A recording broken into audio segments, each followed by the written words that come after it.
Hello friends, welcome back to my channel. ഇന്ന് ഞാൻ ചെയ്യാൻ പോകുന്നത് ചിക്കൻ വൈറ്റ് സോസ് പാസ്തയാണ്.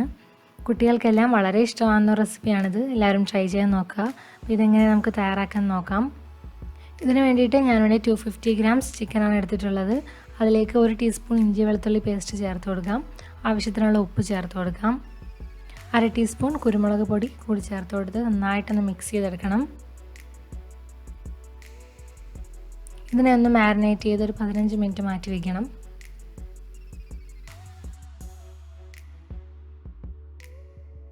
ഇനി ഒരു വലിയ പാത്രം എടുക്കുക. അതിൽ കുറച്ച് വെള്ളം തിളപ്പിക്കാൻ വെക്കണം. വെള്ളം തിളച്ച് വരുമ്പോൾ അതിലേക്ക് 2 കപ്പ് പാസ്ത ചേർത്ത് കൊടുക്കാം. ഇഷ്ടമുള്ള ഷേപ്പിലെ പാസ്ത ചേർത്ത് കൊടുക്കാം. ഞാനിപ്പോൾ ഈ ഷേപ്പിലെ പാസ്തയാണ് ചേർത്ത് കൊടുക്കുന്നത്.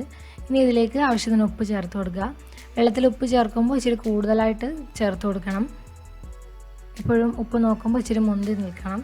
ഇത് നന്നായിട്ടൊന്ന് മിക്സ് ചെയ്ത് പാസ്ത ഒന്ന് തിളപ്പിച്ചെടുക്കണം. ഒരുപാട് വെന്ത് പോകരുത്. പാസ്ത ഇപ്പോൾ കുക്കായി വന്നിട്ടുണ്ട്. ഇനി ഇതിലെ വെള്ളം വാർത്തെടുക്കാം. ഇനി ഇതിലേക്ക് കുറച്ച് തണുത്ത വെള്ളം കൂടി ഒഴിച്ചു കൊടുക്കണം. പാസ്ത വീണ്ടും ഇരുന്ന് കുക്കാവാതിരിക്കാൻ വേണ്ടിയിട്ടാണ് ഇങ്ങനെ ചെയ്യുന്നത്. ഇനി ഇത് മാറ്റി വയ്ക്കാം. ഇനി ഒരു പാൻ ചൂടാക്കുക. അതിലേക്ക് 3 ടേബിൾ സ്പൂൺ എണ്ണ ഒഴിച്ചു കൊടുക്കാം. ഇനി ഇതിലേക്ക് നമ്മൾ നേരത്തെ മാരിനേറ്റ് ചെയ്ത് വെച്ചിരുന്ന ചിക്കൻ ഇട്ട് കൊടുക്കാം. ചിക്കൻ ഒന്ന് ഫ്രൈ ചെയ്തെടുക്കണം.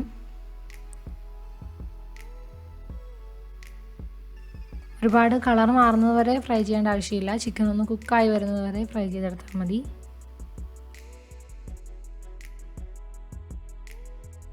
ഇപ്പോൾ നമ്മുടെ ചിക്കൻ റെഡി ആയിട്ടുണ്ട്. ഇനി അതിനെ എണ്ണയിൽ നിന്ന് മാറ്റാം. ഇനി ഇതിലേക്ക് 1/4 കപ്പ് ക്യാപ്സിക്കം അരിഞ്ഞത് ചേർത്ത് കൊടുക്കാം. എന്നിട്ട് അതിനെ ഒന്ന് വഴറ്റിയെടുക്കണം.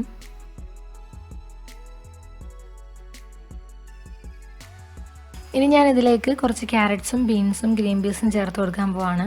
ഒരു 1/4 കപ്പ് വരും. അതൊന്ന് ചേർത്ത് കൊടുക്കാം. എന്നിട്ട് കുറച്ച് സമയം ഒന്ന് വഴറ്റിയെടുക്കണം. ഇനി ഇതിലേക്ക് 1-2 വറ്റൽമുളക് ചെറുതായിട്ടൊന്ന് പൊടിച്ച് ചേർത്ത് കൊടുക്കാം. 1 ടീസ്പൂൺ സോയാ സോസ് ചേർത്ത് കൊടുക്കാം. എന്നിട്ട് തന്നെ നന്നായിട്ടൊന്ന് മിക്സ് ചെയ്തെടുക്കണം. വെജിറ്റബിൾസ് ഒരുപാട് കുക്കായി പോകരുത്. ജസ്റ്റ് അതിൻ്റെ കളറൊന്ന് മാറിയാൽ മതി. ഇനി ഇതിലേക്ക് നമ്മൾ നേരത്തെ ഫ്രൈ ചെയ്ത് വെച്ചിരുന്ന ചിക്കൻ ചേർത്ത് കൊടുക്കാം. എന്നിട്ട് അതിനെ ഒന്ന് മിക്സ് ചെയ്തെടുക്കണം.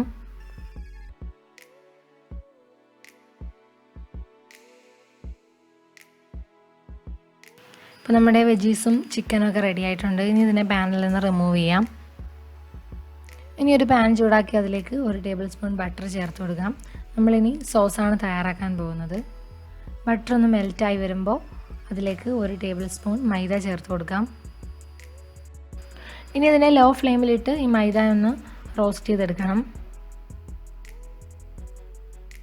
മൈദ നല്ലതുപോലെ വെന്ത് വരുന്നവരെ ഇതുപോലെ റോസ്റ്റ് ചെയ്ത് കൊടുക്കാം.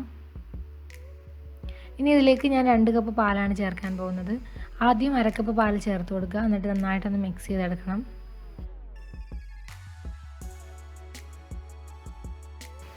ഇനി ബാക്കിയുള്ള പാൽ കൂടി ചേർത്ത് നല്ലതുപോലെ മിക്സ് ചെയ്ത് കൊടുക്കാം.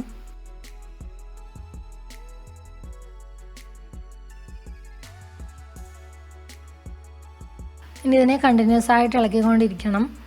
ഈ സോസ് ഒന്ന് തിക്കായി വരുന്നത് വരെ ഇങ്ങനെ ഇളക്കിക്കൊണ്ടേയിരിക്കുക. അപ്പോൾ നമ്മുടെ സോസ് തിക്കായിട്ട് വന്നിട്ടുണ്ട്. ഇനി ഇതിലേക്ക് ആവശ്യത്തിനുള്ള ഉപ്പ് ചേർത്ത് കൊടുക്കാം. 1/2 ടീസ്പൂൺ ഒരഗാനോ ചേർത്ത് കൊടുക്കാം. അല്ലെങ്കിൽ മിക്സ്ഡ് ഹെർബ്സ് ചേർത്താലും മതി. എന്നിട്ട് നല്ലതുപോലെ മിക്സ് ചെയ്ത് കൊടുക്കാം.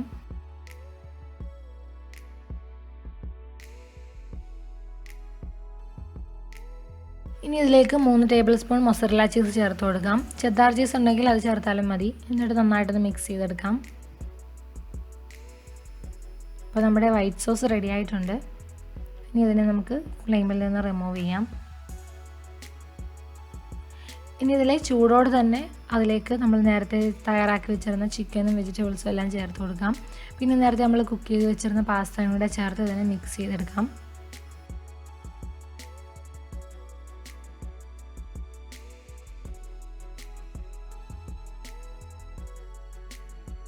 അപ്പോൾ നമ്മുടെ chicken white sauce pasta ready ആയിട്ടുണ്ട്. സോസ് കൂടുതൽ വേണമെന്നുണ്ടെങ്കിൽ കുറച്ചുകൂടെ പാലും കുറച്ച് മൈദയും കൂടി കൂടുതൽ ചേർത്ത് കൊടുത്താൽ മതി. അപ്പോൾ നല്ല ടേസ്റ്റുള്ളൊരു പാസ്ത ആണിത്. എല്ലാവരും ട്രൈ ചെയ്ത് നോക്കുക. കുട്ടികൾക്കെല്ലാം തീർച്ചയായിട്ടും ഇഷ്ടപ്പെടും. അപ്പോൾ എല്ലാവർക്കും ഈ റെസിപ്പി ഇഷ്ടമായെന്ന് വിചാരിക്കുന്നു. ഇഷ്ടമായാൽ ലൈക്ക് ചെയ്യുക, കമൻറ്റ് ചെയ്യുക, ഷെയറും ചെയ്യുക. ആദ്യമായിട്ടാണ് ഈ ചാനൽ കാണുന്നതെങ്കിൽ സബ്സ്ക്രൈബ് ചെയ്യാനും മറക്കരുത്.